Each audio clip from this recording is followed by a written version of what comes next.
Hello दोस्तों, स्वागत है आपका अपने चैनल रोजगार की पाठशाला पे। दोस्तों आज एक बार फिर से हम बात करेंगे यूपीपीसीएल एग्जीक्यूटिव असिस्टेंट एग्ज़ाम के बारे में। लेकिन उसके पहले आप लोगों से मैं एक बात क्लियर कर देना चाहूँगा कि मैं भी आप लोगों की तरह एक स्टूडेंट हूँ, और मुझे जहाँ तक पता है स्टूडेंट की जो पीड़ा होती है वो सिर्फ़ और सिर्फ एक स्टूडेंट ही समझ सकता है बहुत अच्छे तरीके से। बाकी लोग हो सकता है कि ना समझ पाएँ।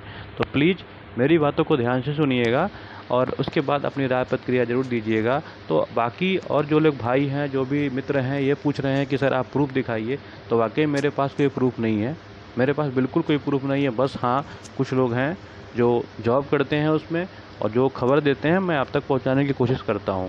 ठीक है, अब कुछ अपना दिमाग लगाता हूं, कुछ वहां की खबर होती है, उसके अनुसार मैं अपनी बातों को रखता हूं। बाकी मेरे पास कोई रॉकेट साइंस नहीं है जिससे पता चल सके कि हाँ ये कब डेट निर्धारित होगी, कब क्या होगा। मुझे ऐसा कुछ 100% नहीं पता है। बट हाँ, जो बातें वहाँ से चल के आती हैं, जो बात वहाँ पे चर्चा में रहती हैं, वो बात हमको पता चलती हैं, फिर मैं आप लोगों के सामने रखता हूँ। तो मैं चर्चा कर लेता हूँ उस एग्ज़ाम के बारे में जिसकी आप लोगों को बहुत ज़्यादा प्रतीक्षा है। तो इतना ज़रूर है कि एग्ज़ाम जल्द हो रहा है। एग्ज़ाम की पूरी जो क्या कहते हैं सिनेरियो है तैयार हो रहा है। तो कब होगा एग्ज़ाम, ये आपको ही पता है कि नवंबर लास्ट में होगा। एग्ज़ाम जो है नवंबर लास्ट में होगा। एग्ज़ाम का कैलेंडर भी तैयार हो चुका है, लगभग तैयार हो चुका है। अगर कोई दैवीय आपदा नहीं आई तो फिर उस डेट को पालन करते हुए देखा जाएगा, तो कैलेंडर के हिसाब से ही इसका सिलेक्शन किया जाएगा। ठीक है, तो 28 अक्टूबर या फिर 30 अक्टूबर, या फिर यूँ समझ लीजिए कि 28 अक्टूबर से ही एग्ज़ाम शुरू होने वाला है। अभी तक जो क्या कहते हैं आयोग का जो मंशा है वो 28 अक्टूबर से एग्ज़ाम को शुरू करवाना है। वो चाहता है कि एग्ज़ाम 15 दिसंबर के पहले संपन्न करा लिया जाए, क्योंकि उसके बाद एग्ज़ाम करा पाना यूपीपीसीएल के थोड़ा मुश्किल साबित होगा, क्योंकि एसएससी का एग्ज़ाम चलने वाला है। उसकी वजह से क्या होगा कि अगर एग्ज़ाम 15 दिसंबर तक नहीं हो पाया तो फिर एग्ज़ाम जनवरी के पहले नहीं हो पाएगा। लेकिन आयोग ये चाहता है कि एग्ज़ाम कैसे भी करके मुझे 15 दिसंबर तक करा लिया जाए। तो 28 अक्टूबर से 100% नहीं, लेकिन 99% उम्मीद है कि एग्ज़ाम शुरू हो जाएगा। ठीक है, तो आप लोग तैयारी करते रहें। और दूसरी बात, सबसे बड़ी बात यह है कि अभी तक जो आयोग कैलेंडर अपने हिसाब से जो चलाना चाहता है वो क्या है, वो मैं आपको बता रहा हूँ।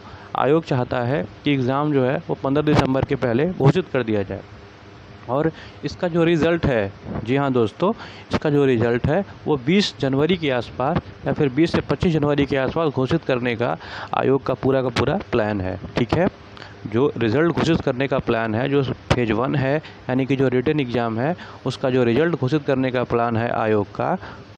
आयोग चाहता है कि 25 जनवरी के पहले इसका रिज़ल्ट घोषित कर दिया जाए, और जो टाइपिंग टेस्ट है इस एग्ज़ाम का, वो लास्ट फरवरी में, यानी कि यूँ मान के चलिए कि फरवरी के आखिरी हफ्ते में इसका टाइपिंग टेस्ट ले लिया जाए।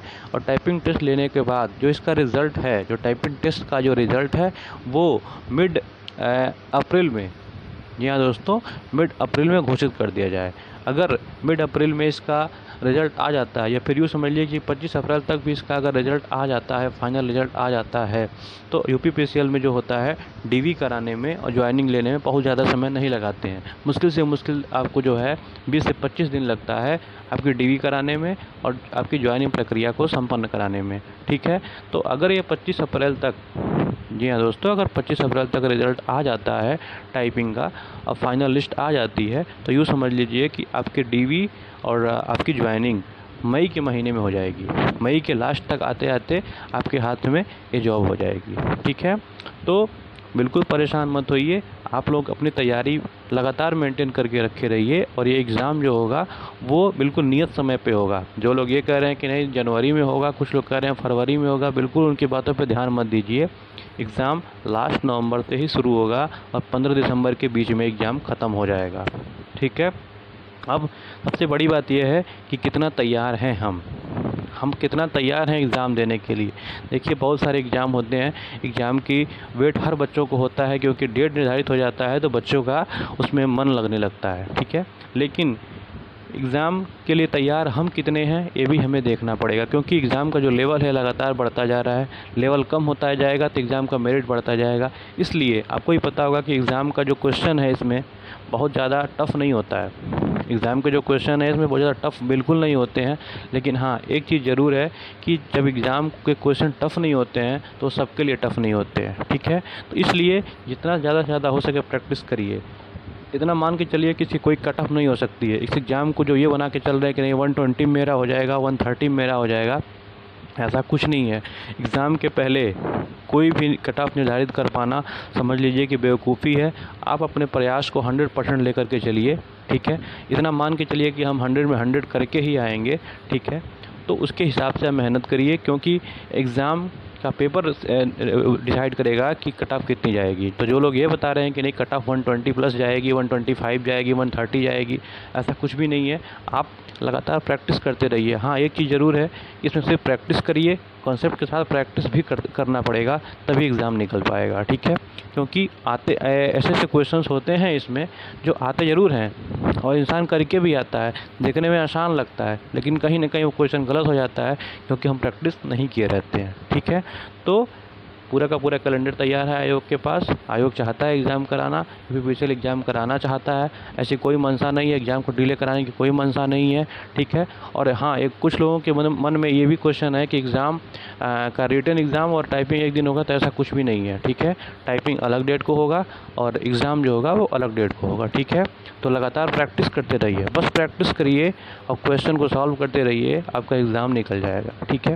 तो इसी के साथ मैं अपनी जो भी बातें हैं आपके सामने रखा हूँ, ठीक है। जो भी आपकी राय प्रतिक्रिया होगी आप लोग कमेंट बॉक्स में ज़रूर दीजिए, क्योंकि कमेंट बॉक्स में आपकी राय प्रतिक्रिया आती है तो उस पर दिमाग वर्क करता है, काम करता है, फिर ये लगता है कि हाँ ये चीज़ गलत है, ये चीज़ सही है, ठीक है। क्योंकि हम भी एक स्टूडेंट हैं, ना तो हम यूट्यूबर हैं, ना तो हमको यूट्यूब से कोई पैसा कमाना होता है, ठीक है। बस अपनी बातें आपके सामने रखना होता है, क्योंकि स्टूडेंट ही स्टूडेंट के साथ जो होता है वो दोस्ती का भाव रख सकता है, बाकी सब लोग अपने कमाने में बिजी हैं, ठीक है।